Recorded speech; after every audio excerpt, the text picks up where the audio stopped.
अस्सलामु अलैकुम। वालेकुम अस्सलाम। जी, देख रहे हैं आप कि टेबल पर जो है हमने एक स्टैंड रखा हुआ है और स्टैंड के ऊपर एक होल्डर से जो है हमने गिलास को जोड़ा हुआ है। देख रहे हैं आप ये गिलास। जी, अब नीचे हमने स्टैंड के जो बेस है उसको धागा बांध कर उस पर उसके किनारे को हमने पिन से बांधा हुआ है।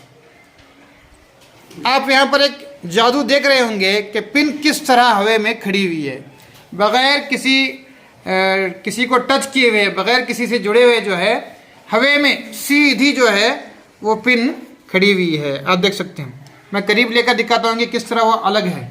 देख रहे हैं आप जी।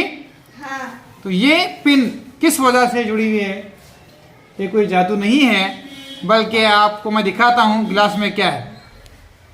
तो ग्लास में क्या है ये आप देख रहे हैं कि मैग्नेट है। क्या है? मैग्नेट। तो ये मैग्नेटिक इफेक्ट है। कैसा इफेक्ट है ये? मैग्नेटिक यानी मकनातीसी असर है। इस मकनातीसी असर की वजह से जो है वो पिन जो है हवा में बगैर किसी सपोर्ट के खड़ी हुई है। जी जी। चूंकि वो पिन लोहे की है तो इस वजह से खड़ी हुई है। समझे? हाँ। लोहा एक मकनातीसी शीशा है, मकनातीस की तरफ कशिश करता है, तो वो जो गिलास में मैग्नेट मौजूद है वो जो है पिन को खींच कर उसकी तरफ खींच रहा है, जिसकी वजह से वो खड़ी हुई है। बस इतना ही है। जी जी।